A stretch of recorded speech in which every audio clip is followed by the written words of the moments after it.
Welcome once again to the Soul Ashraya podcast, a weekly bhakti podcast. We will seek the shelter and wisdom of our dear Lord Krishna with Shastra, prayer, and conversation. I am your host, Dr. Jake, and with me is my friend and teacher and professional stylist, Balaram Shakti Das.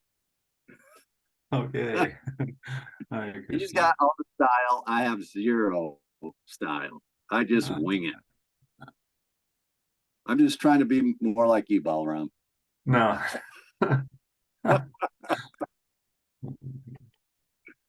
How you doing, Prabhu?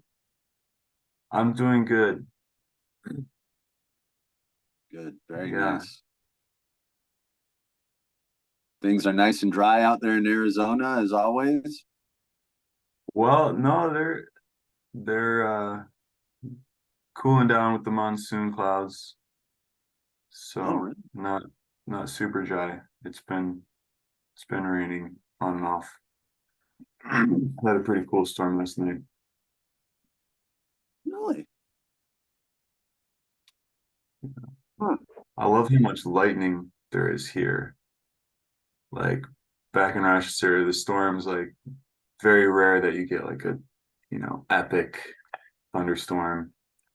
But here it's like every 2 seconds, there's like lightning strike. Nice. It's really amazing. Very beautiful. Yeah, it's a totally different setup. Oh yeah, and you get to appreciate so much, beauty of nature and beauty of Krishna, because it's said that Krishna, the Supreme Personality of Godhead, his form is the complexion of a monsoon cloud. So it's literally, these clouds, these particular clouds, that we have here. When you see like a beautiful monsoon coming in, something about it, it's not just a color that you're seeing, it's not just like, oh, it's this shade of color. Like you can take a color palette and be like, it's that one. No, it's more of like an experience of just this awe, and then the lightning strikes, how they give this incredible rich contrast, like electric. It literally is like the monsoon cloud is electric. And you see that like here, like, I was just saying, just storm clouds on their own, they might have a little bit of electricity, but they don't give that impression of like this thing is fully charged up. It's just like powerful. But there you're here, when you see the clouds, there's just like lightning going everywhere, like all the time. And it's like a massive, massive presence. So Krishna's like that. He's this massive, massive presence that is like fully charged. He's the source of all charge, right? All electricity, all energy. Yeah. So it's been nice here. It's cooled back down. It's no longer in like the 110s, 110 range. It's like 90 to 100. Yeah. Which is great. It's so nice. Yeah. Well, that's a fantastic way to picture it and to view it, is that the power, like God's power and the electricity in the air and the colors that you see in the sky are so amazing. I know around here, usually like November, December, January is like the skies are like that really rich, like grayish, bluish, just it's such a, I want to say cobalt, but it's not even cobalt. It's like a color that you can almost not describe, but it's like that bluish, grayish color, and it's just like so amazing and it's so like it's definitely heavy, like that's like what I would call a heavy sky, Mm. but I would imagine out in Arizona, it would be like probably the skies are bigger out there, right? Because there's like Yeah, less. so you don't get those like low hanging blanket clouds, Yeah, you know. Like in yeah, Australia, like looks like if you just like go up a hill, you could just like jump and touch it, you know. It's like it's so low. Uh Here it's like no, it's like vast expanse of sky and the horizon, of course, you know, because it's very flat aside from the yeah, mountains, you know, but yeah. you can see actually the other night we had a little birthday party and our god siblings live in this apartment like townhouse complex, and Mhm. so there's this like party space or something like event sort of space Oh, that yeah, yeah, is like three story, you know, you can rent it out. There's a pool there, jacuzzi, and yeah. little kitchen. So we were hanging out there, and then there's 3 stories. So we went up to the third story, which is pretty much like a yeah, like a roof and covered roof, and you could just see everything, you know, for just miles and miles and miles, you know. Mm, Like it was the farthest I've been able to see in every direction, and I don't even know how long. And it was breathtaking. mm. I didn't have my phone on me, but I was like up there right as the sunset was there, and like the sky was filled with all these varieties of clouds. You know, like one area it was raining, so it was just like that, you know, sheer gray. And then other places the sunlight was hitting off it in just the most beautiful ways.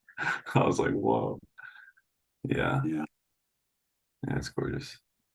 yeah, yeah. It's now is there a like a drastic change of the seasons in Arizona like there is in New York? Like there's this drastic, like very defined changing of the seasons here in New York. Is it like that in Arizona? It's defined, but there's really only like 2 or 3 seasons. You know, Mm, there's summer, and then monsoon season happens during summer, so that's kind of taking us into fall, and then there's winter, which is it gets cold at night, you know. So like you can tell the difference when it's cold at night and when it's not cold at night. And then winter, obviously, it's not super hot during the day. It's just like a yeah, normal, you know, temperature. yeah, But it's not like Rochester. Or it's not like any other temperate climate, you know. It's different. yeah, yeah. So when you say cold at night, it gets down to like 50, right? Hey man, that's cold, all right? I had to. I'm sorry. I had Precisely. No, it hits the 30 probably. to. Oh my goodness. I got a good one off that one. Oh my goodness. Yeah. New Yorkers are so proud that they deal with like, the worst weather ever and they survive it every single year, that's like a Yeah. feather in our cap every year. Oh yeah, I got down to, -10 and I'm still alive. Ha ha. Oh man. So anyway, let us let us talk about how wonderful Krishna is and how he is the controller of the rain and the clouds and the the seasons that we go through. Yeah, Let's interesting do we got that. this I weather think both of you topic. guys literally just Yeah, you're frozen a little bit. Rebecca's totally fine. We're gonna say it's your fault. All right. Um, yeah, just kind of briefly, um, because weather is such a like ubiquitous um topic of conversation that we all, appreciate because there's something there to. Oh, there he goes. All right, Rebecca, you are. Oh, you are our host. No. Wow. Okay.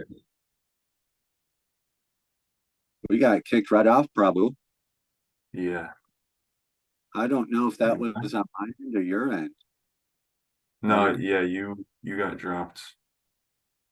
Yeah. Huh. Man. Okay. Well, let's see here. Hold on a sec. It said recording in progress. Yeah, it's still recording.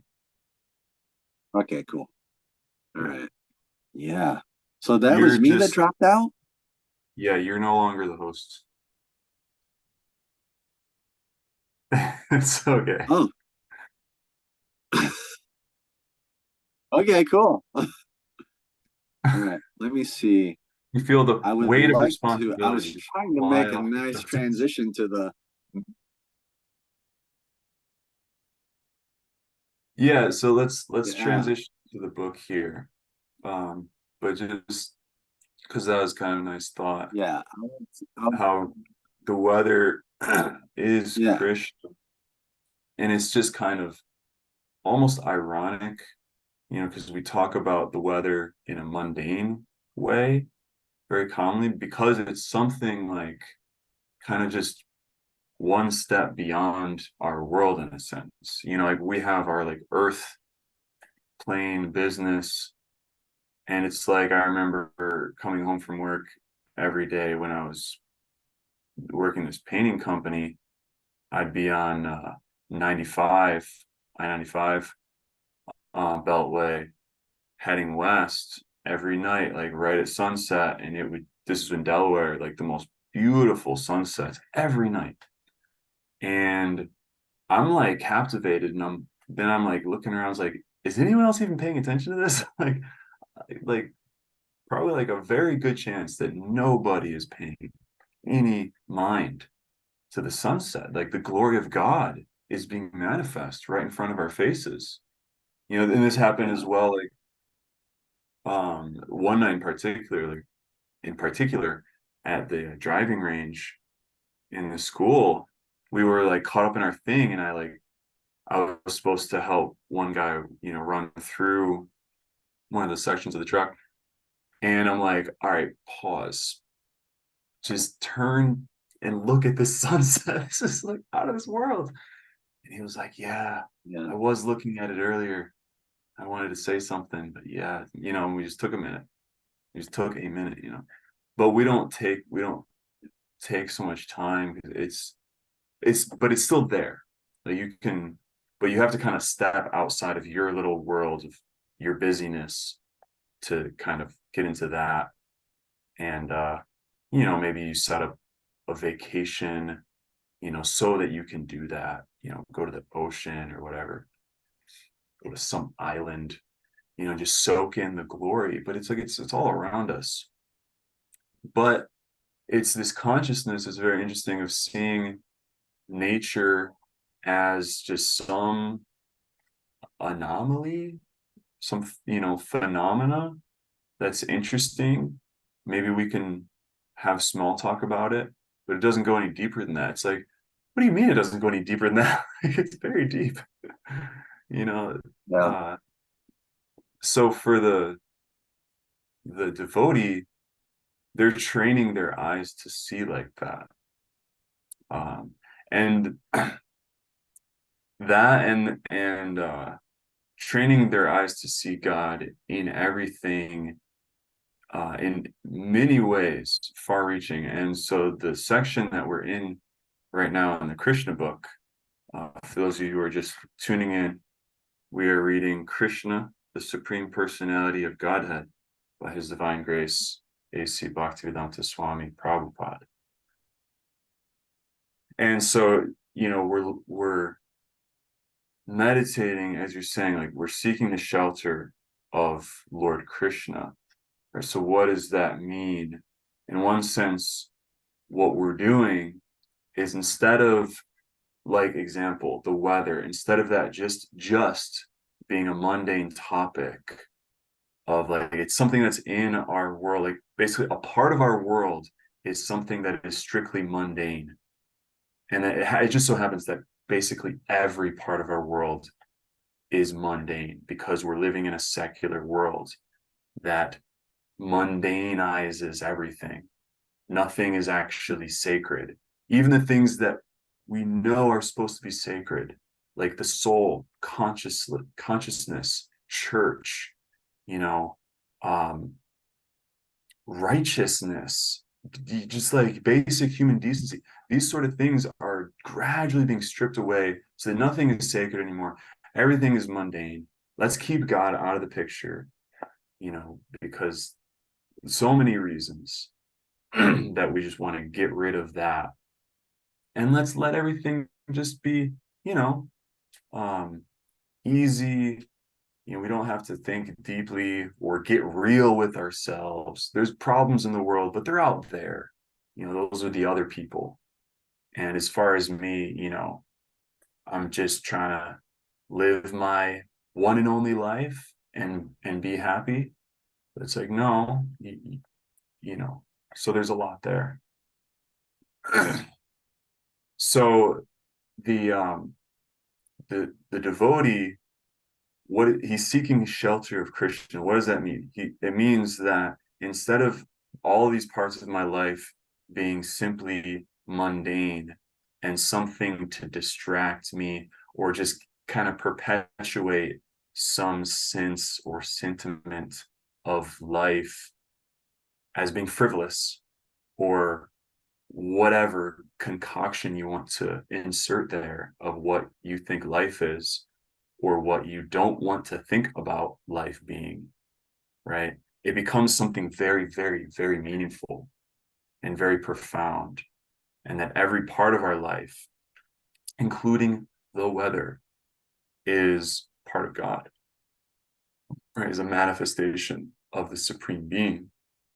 And what that does is that creates something, or that allows you to take shelter, for your soul to take refuge, right? As opposed to just being a topic that's mundane. You know, it's whatever. It doesn't have any deep meaning or pertinence to me. The thing that's pertinent to me is my pursuit of the gratification of my senses, which I take as being all in all. But the scripture is saying, no, that's temporary and superfluous. That's not something that you can take shelter of. That's not something that you can find deep, lasting, eternal meaning, and because of that, it's going to cause you great misery. So taking shelter of Krishna means I am going to find meaning in everything in my life, and that is going to give me a sense of purpose and a sense of presence and consciousness that lasts forever. It's actually eternal, right? My consciousness, when it finds the divine, that means my consciousness becomes fixed in the divine. The divine is eternal, all knowing, all blissful, right? Sachi Ananda. That's real shelter. That's Ashraya. And yeah, everything in this world is a part of God. It's God's energy. And therefore, if we understand the relationship with God, because it's relational, right? We talk about this a lot. It's not something nebulous, it's something relational. There is a relationship to it.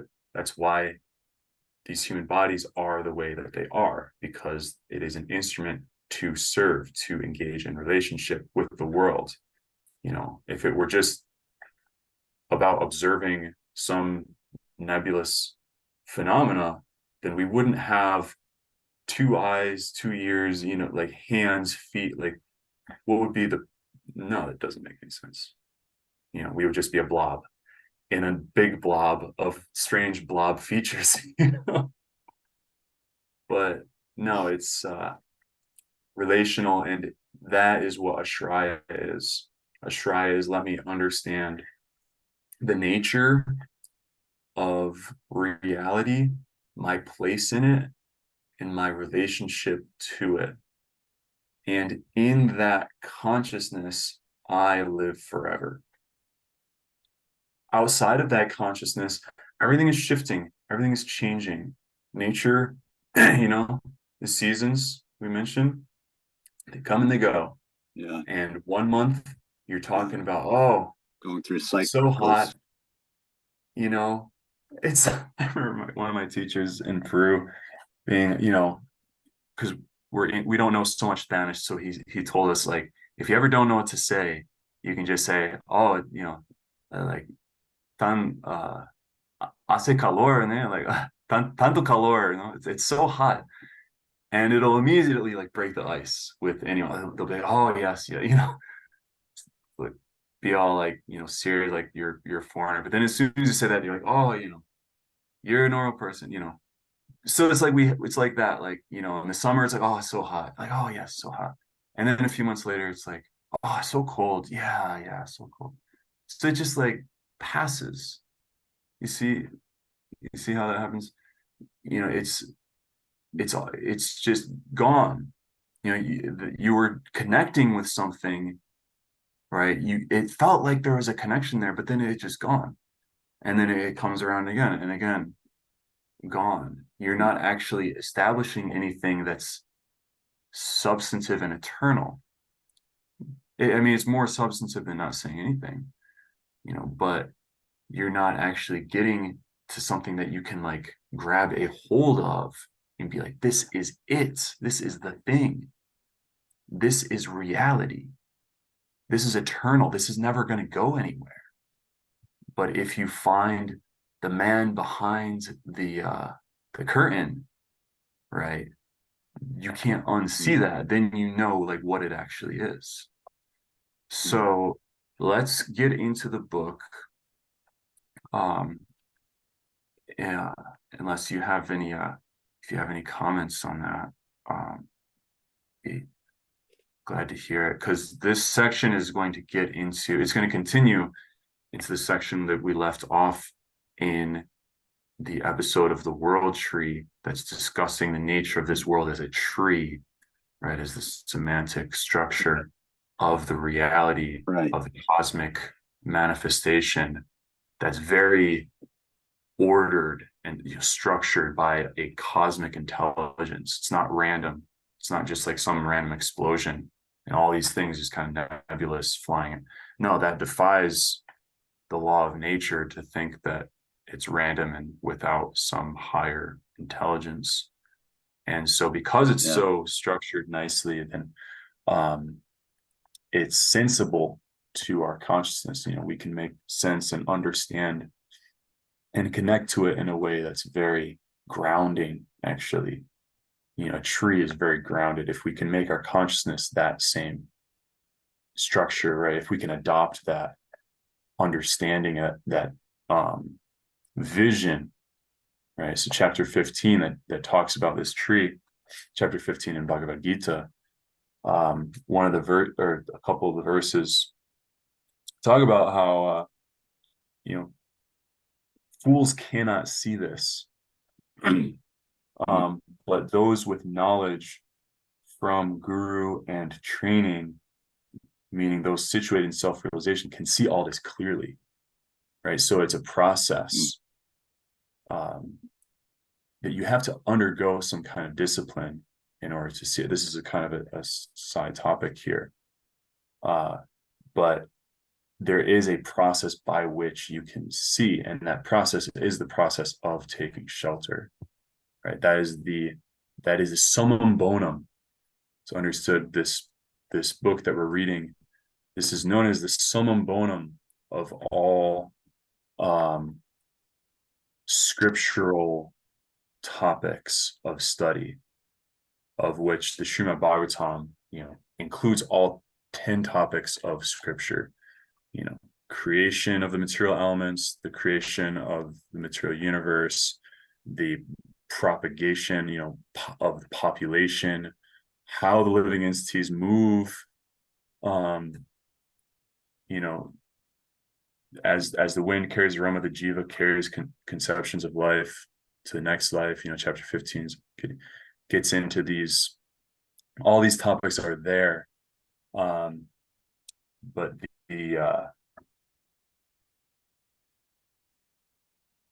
I was saying, the Ashraya, lost my train of thought there.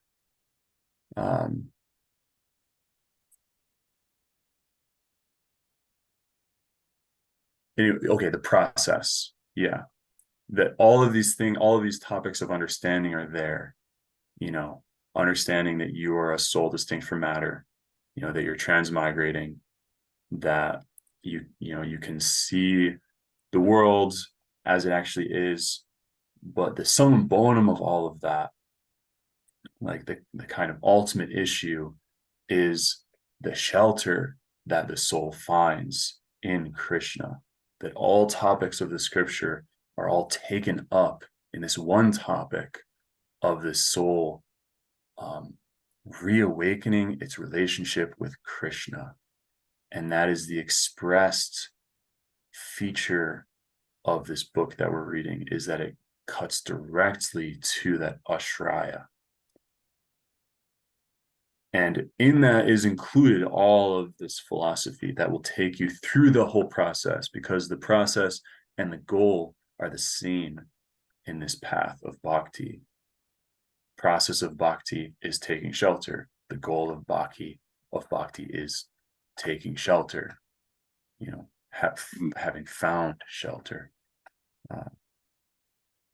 Yeah. What do you think, Jake? Yeah, I'm definitely eager to get right into the book for sure. And I don't know, do you want to do Do you want to an pull up the invocation? invocation? Yeah. Yeah, just let me see if I can pull it up and we can do it very quickly because I do want to get into the book here. Oh, this is interesting.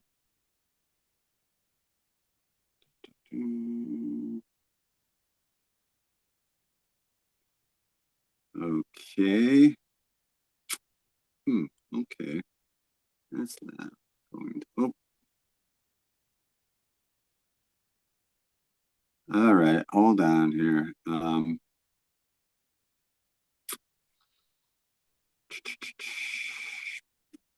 Is that not work? I think it's a. Oh. Wow.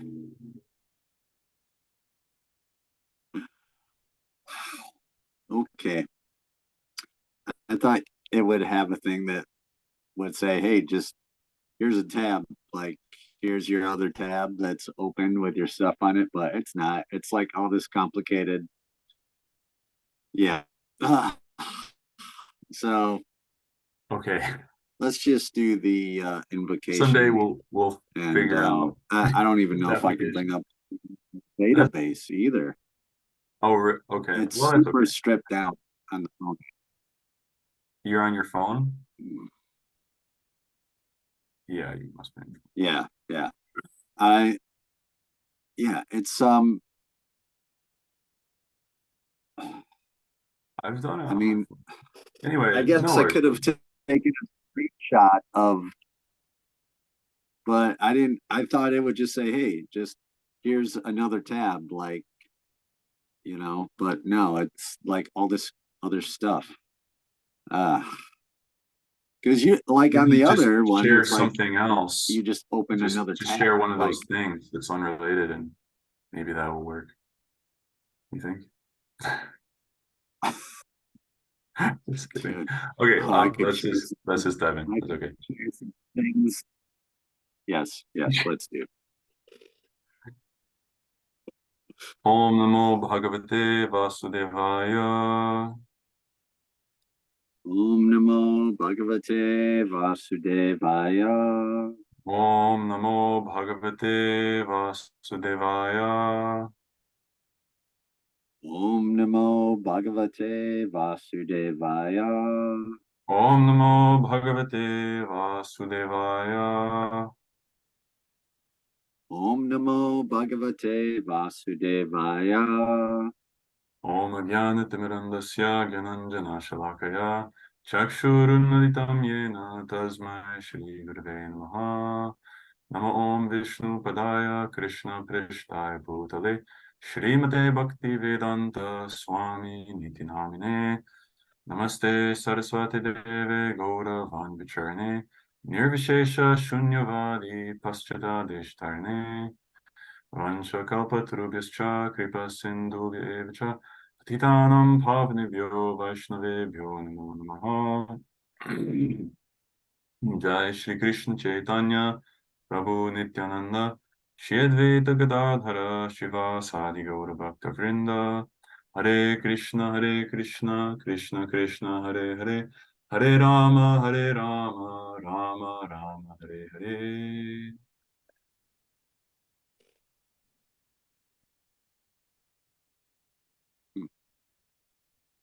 Jai. All right, are you queued up on the text? I'm not. I can't. Okay, I will start reading, and hopefully, Okay. hopefully you figure something out. You have the book at least? I do. I got the book. Yeah. Yeah. It's yeah, don't stress too much into it. We'll just figure it out in between the next show. Okay. Yeah. Okay. We are on page 26. Prayers by the demigods for Lord Krishna in the womb. So the demigods are offering prayers, and as we've explained, the initial prayers that they're offering are focusing their minds on just what we've been talking about, the nature of reality, as emanating from this supreme Godhead. And instead of just approaching God and not bringing your consciousness to like just who are you communicating with, what is the nature of this being, easy to just fold your hand, like as a child, I learned how to pray, but I never like felt anything. I There was always this doubt, like, am I actually doing it? You know, um, or just something very simple. Oh, God, like, please give me this, give me that. But didn't know who God was. Just like this very, you know, um, ambiguous sort of concept. So the demigods are saying, let's not do that. Let's not approach God in some ambiguous way where there's still doubt as to the sambandha, right? The relationship that I have with God. Who am I? Who is God? Right. So they're kind of breaking things down. It seems very technical, but it's actually very helpful for us to start this way. And so this is very nice. This chapter is here in this book because Krishna is going to come in to our life, right, into our consciousness by reading about him. And unless we know who he is, what is his nature, how will we be like? It's one thing to just pray to God and be like, hey, God, I know you're up there, give me stuff. It's a whole nother thing. It's for Krishna to be in front of you like this beautiful cowherd boy. And like, how would you be, if you don't understand this nebulous concept of God, how would you understand Krishna as God? It's like this, there would be this major disconnect. And that is our position right now. This whole world, nobody knows who Krishna is. So Prabhupada gave us this book because like this will tell you who Krishna is. You'll be able to approach God in a very deeply personal way. In order to do that, you need to understand how God works. Who is this being? What is the nature of reality? So this is really going to break it down. All right. The Katha Upanishad, this is one of the Vedic texts that is just filled with aphorisms, right? This is the section of the scripture that is just chock full of aphorisms. Also cites this example of the tree of the material manifestation standing on the ground of material nature. This tree has two kinds of fruits, distress and happiness. Those who are living in the tree of the body are just like two birds. Okay. I think we've mentioned this analogy before. One bird is the localized aspect of Krishna known as the Paramatma, the super soul, or Holy Spirit, right? We say that. The other bird is the living entity, that's us. The living entity is eating the fruits of this material manifestation. Sometimes he eats the fruit of happiness, and sometimes he eats the fruit of distress.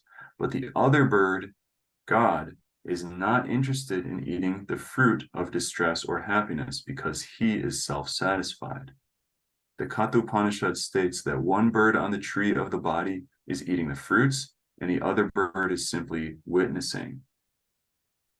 So we, the living entity, are a soul seated in the body, just like a bird seated in a tree. And we're going about this world tasting the fruits of this material cosmic manifestation. And we all experience happiness and distress. And we're living convinced that we are this body. And the result of that, the manifestation of that, is we're seeking happiness, we're seeking pleasure in this world, and we're trying to avoid pain.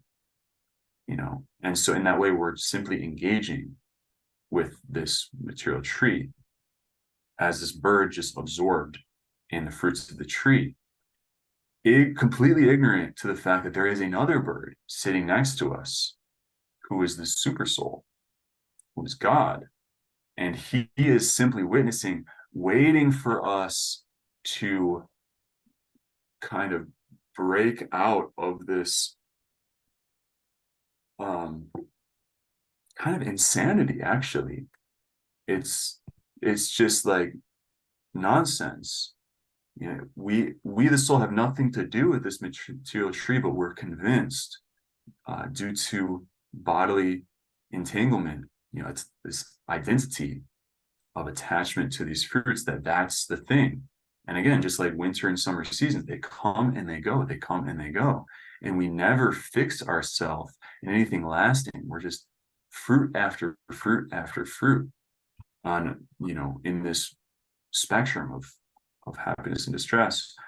But the super soul, the Paramatma, is there. And as soon as we turn to him, we can engage in a loving relationship with God, and that is eternal. Then you can fly away and eternally enjoy with him. And he is your best friend. You'll definitely enjoy with him. Like, he knows everything about you better than you do. So this is the basic analogy that's given. And I'm sure we'll discuss more. There's a lot there to discuss. So the roots of the tree extend in three directions. Okay, so the tree that we're in, the nature of this tree is going to be described. Like the world, it's not just random, and whatever you do, it's all the same. Just do whatever you want and, live it up. Whatever makes you happy, you do that. No, this book is saying whatever makes you happy is of three varieties of nature. And those three varieties will have three very different results. So you need to understand the nature of this world. It's not just whatever floats your boat. No, that doesn't work like that.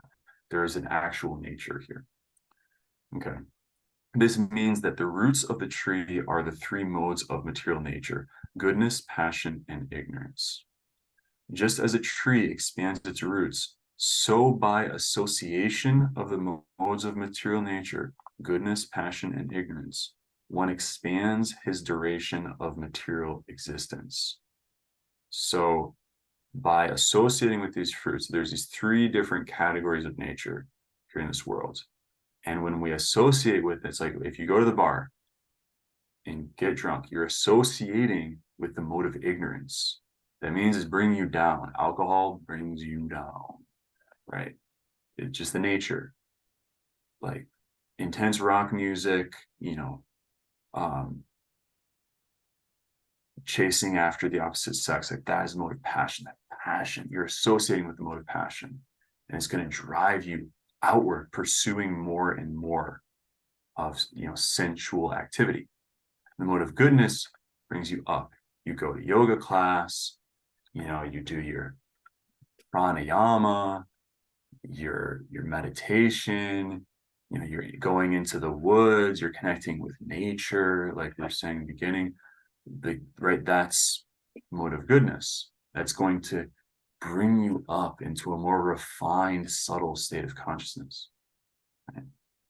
But what is being said here is that all three of these, they're simply expanding your duration of material existence because you're seeking and tasting the fruits of this material world. There's fruits that are in the mode of darkness. It's like some of the apples on the tree are rotten and moldy.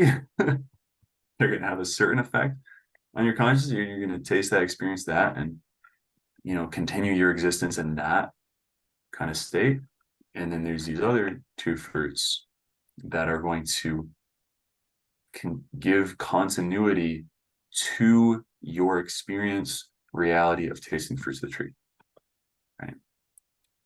So the tastes of the fruits are of four kinds. Okay, interesting. So there's three categories of fruits and there's four tastes. Interesting. These are religiosity, economic development, sense gratification, and ultimately liberation.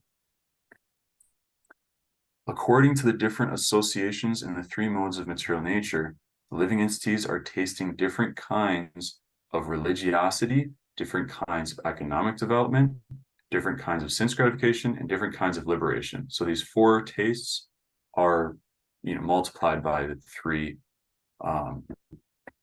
categories. So there's religiosity in the mode of goodness and the mode of passion, the mode of ignorance.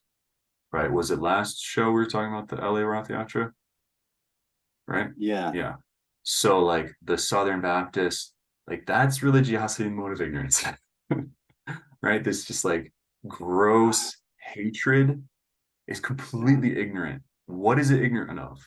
It is very simple actually. Ignorance means you're ignorant of the Paramatma. Plain and simple.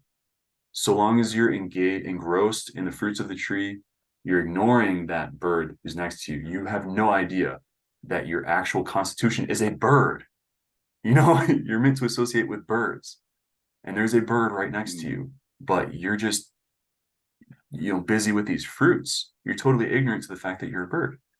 You're meant to fly, right?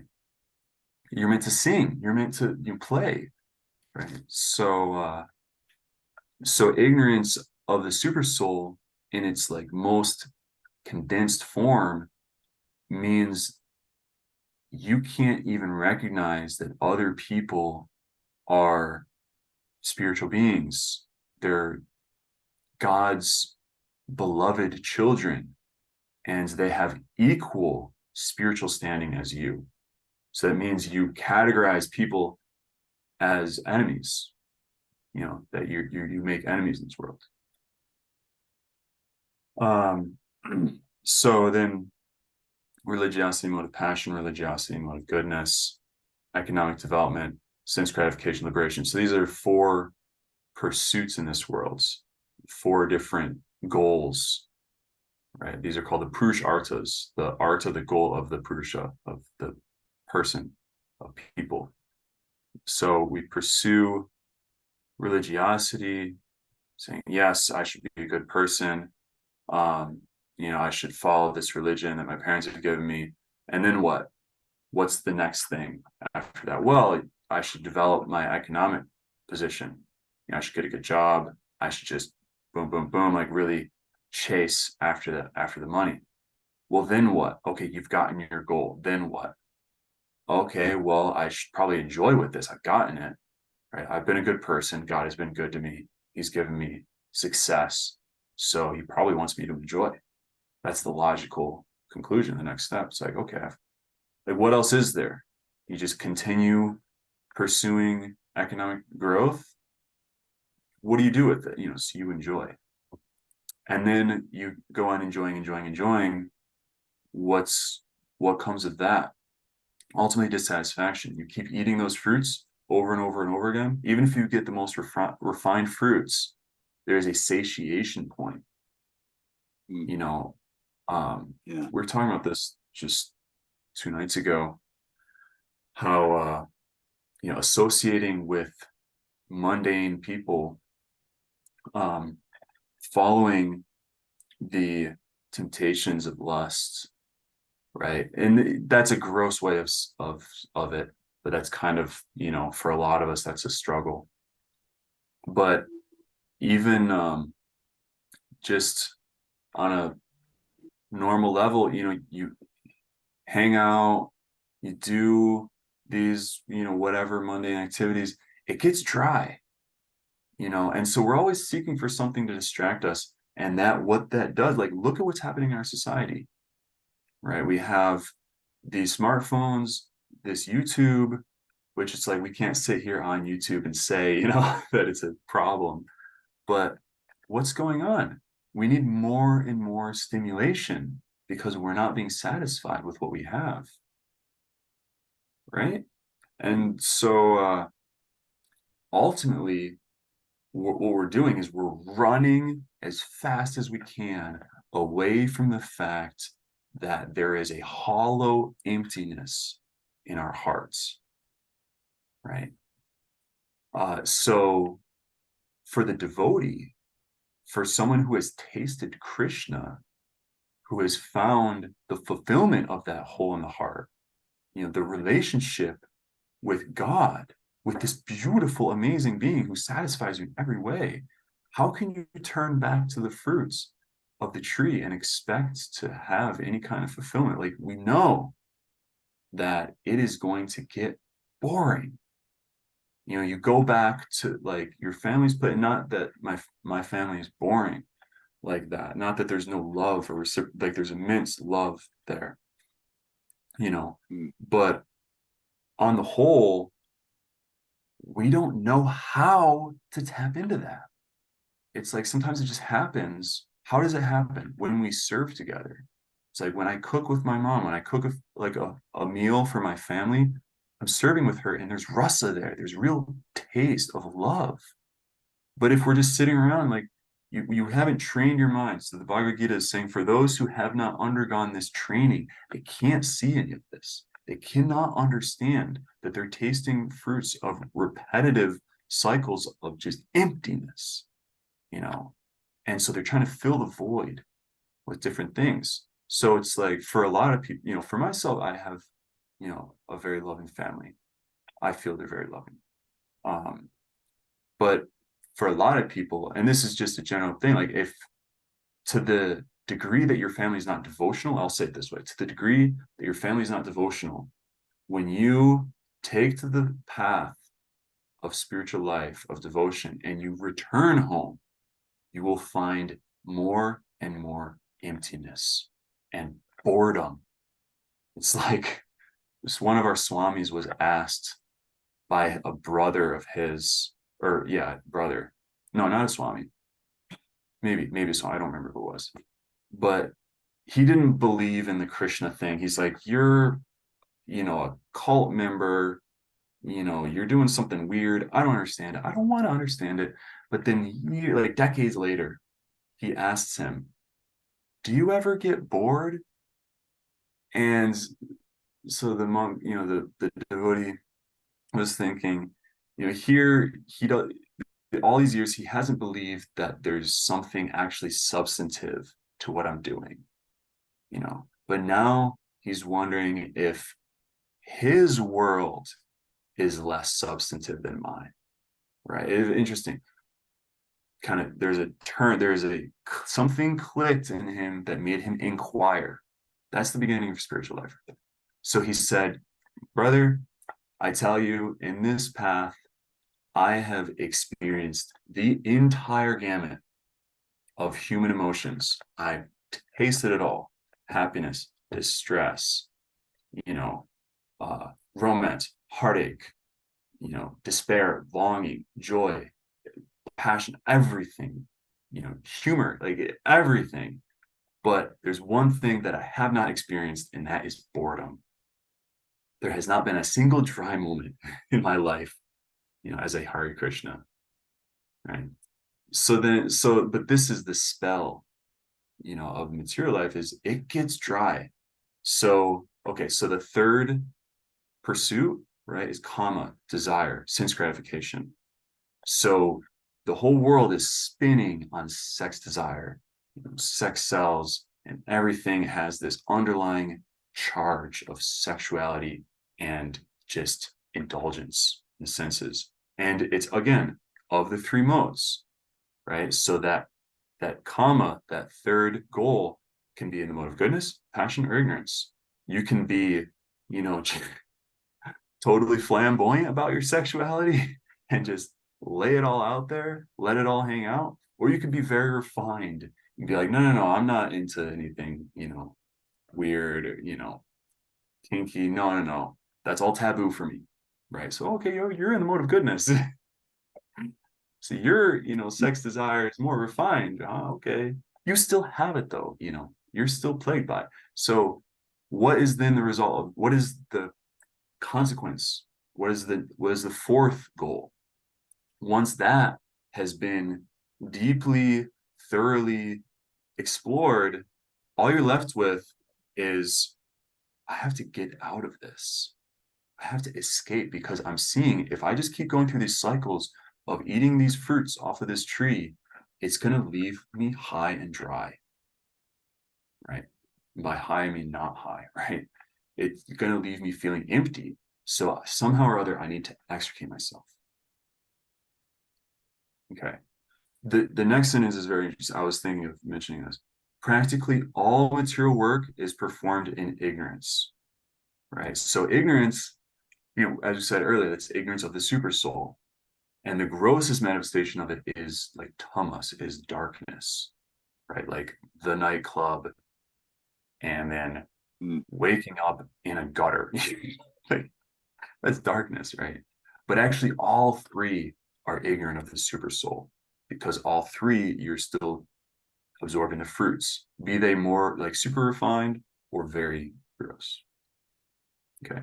But because there are three qualities, sometimes the quality of ignorance is covered with goodness or passion. So one of them is always dominant. The taste of these material fruits is accepted through five senses. Right? So these are the five sense organs through which knowledge is acquired, taste, smell, touch, vision, hearing. Knowledge is acquired are subjected to six kinds of whips: lamentation, illusion, infirmity, death, hunger, and thirst. This material body, or the material manifestation, is covered by seven. Okay, so we experience through these five senses. So it's really breaking down how the soul interfaces with the tree. We have five knowledge acquiring senses.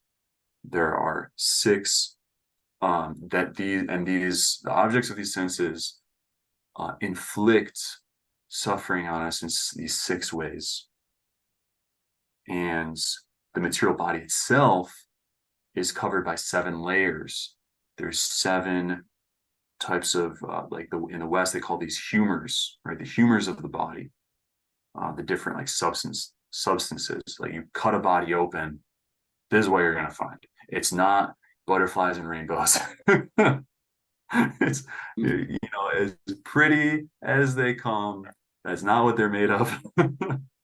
This is illusion. We think, no, that's that one over there. She's different. It's like, we just take a little scalpel. No, no, no, no, no. I don't want to think, but you're an illusion. No, no, no, no, no. I like my illusion. Okay. This has to Yeah. be a real thing. She has to be real. She has to be the source of pleasure. It's like, no, that's just her body. There's a soul there. That is, something that's full of pleasure, but you can't get into that because you're acting on the bodily platform. You're being impelled to connect with that person through their body. But if you connect with the super soul by getting out of your own body, then you can connect with all souls on a spiritual platform. But on the gross material level, here's what it is. You know what bodies are made of, Jake? Yeah. What are your thoughts? Have you, if you've heard this, like, just top of your head, like, uh, what's inside body? What are the different substances in there? Butterflies, is that one of them? No, no, it's like, Bumblebees? no, like snails and puppy dog tails, right? Yeah. That's two of Actually, them. no, I'm sorry. No, neither of those are in there. Sugar What and do we have? spice, never nice. Spice? Everything nice?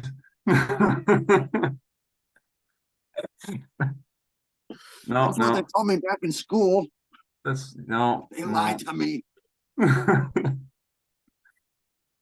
All right, we got Liars. skin, muscle, Yes, blood. yes. We know about Check, that. check, Marrow, bone, check, fat, check, and semen. check, check. Yeah. Nope, that wasn't it. That was it. Just those seven. So yeah, those are the different constituents. So the wise, the transcendentalists who understands the nature, they don't get so wrapped up in thinking these bodies are all that in a bag of chips. You know, Mm. And a they're bag all of chips. fat in a bag of bones. Yeah. Okay. So the I like branches chips. of you like chips? Yeah, if they're gluten free and organic, gotta be careful. Yeah. That's all right. That's all right. Chips are okay. Krishna likes chips. Give them to Krishna and then they'll be Yeah, wonderful. Okay, the branches yeah. of the tree. Let's try to wrap up this paragraph in the show.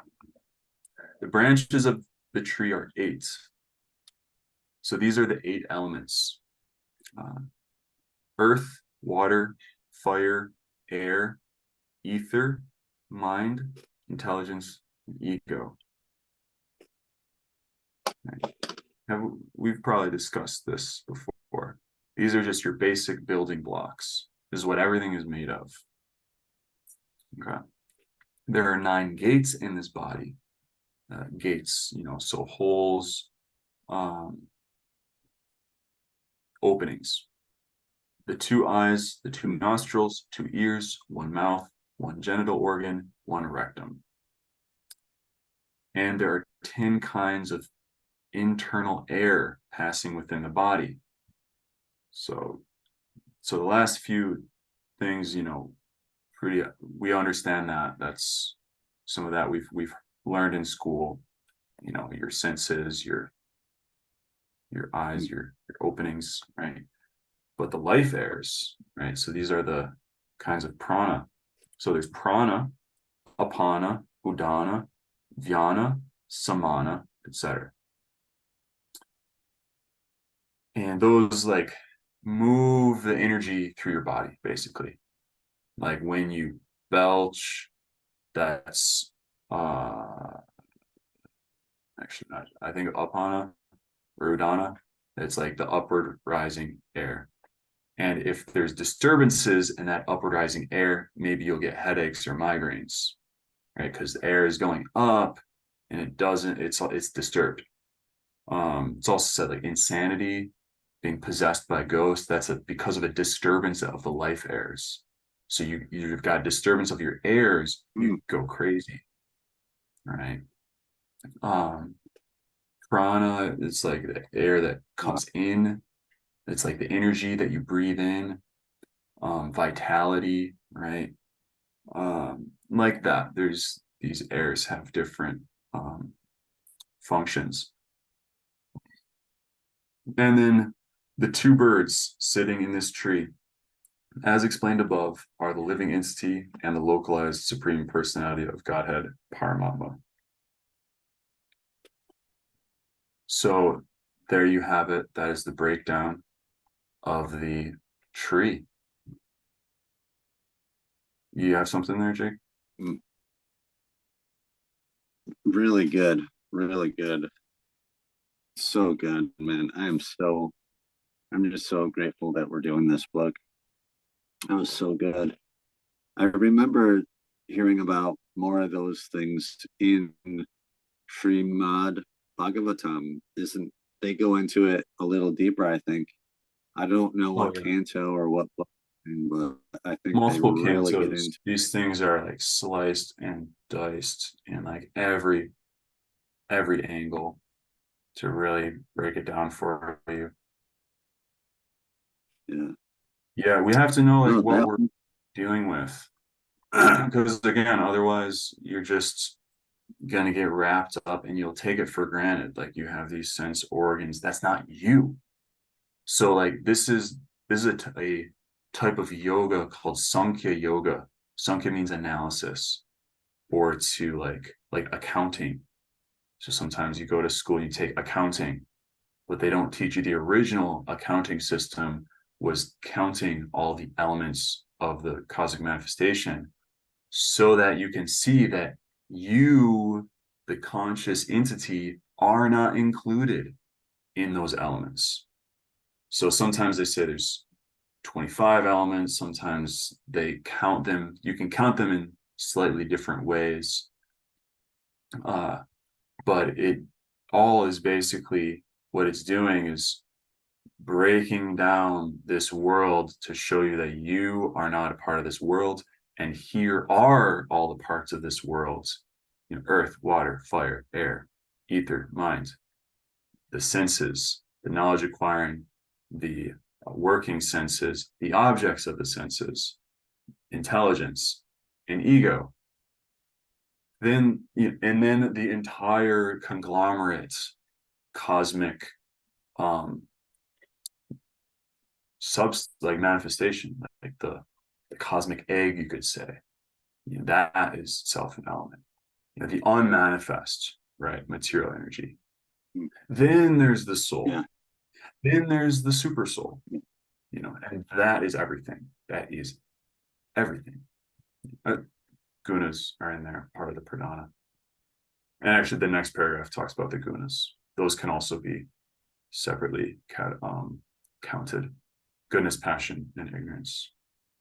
And so the next paragraph we'll get into tomorrow, talk about these three modes more: goodness, passion, ignorance, and how they're ruled over by these divine personalities. Different manifestations of the Godhead take charge of these different modes. Yeah, everything in here, there is some facet of God that's like ruling over it, just like, you know, the clouds, the sunset. It's not just some random material phenomena, mundane phenomena. No, there's something very interesting going on, and it's for us to understand who we are distinct from matter and understand who is behind the matter vis-a-vis God, and for us to reconnect with him, to be in Krishna consciousness, full God consciousness. So that is the shelter. All right. Amazing, amazing book, amazing reading, amazing things to think about. That's our show for today. Um, should we close it by doing the Maha Mantra 3 times? Definitely. Definitely. All right. So we like to close it with this because, again, all of these different topics of study that the scripture gives us, the conclusion of all of it is Ashraya. The conclusion of all study of scripture, of God, self, nature, world, all of it is chant Hare Krishna. That's what the Srimad Bhagavatam is saying. That is the final verse in Srimad Bhagavatam says, chant Hare Krishna. That is the conclusion, perfection of everything. That is both the means and the end of everything we're talking about here.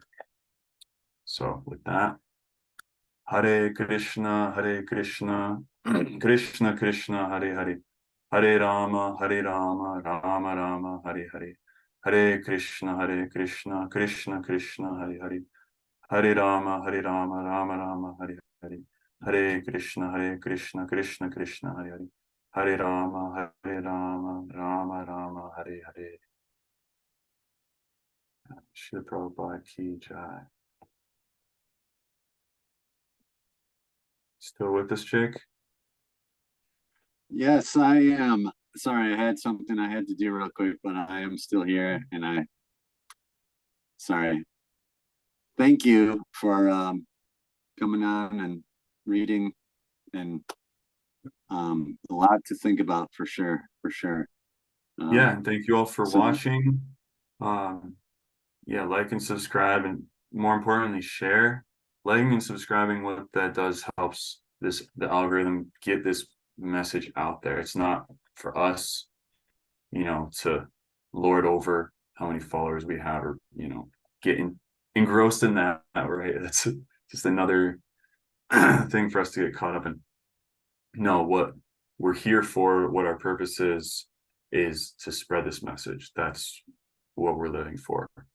So yeah, if you know anyone who might be interested in hearing this, please share.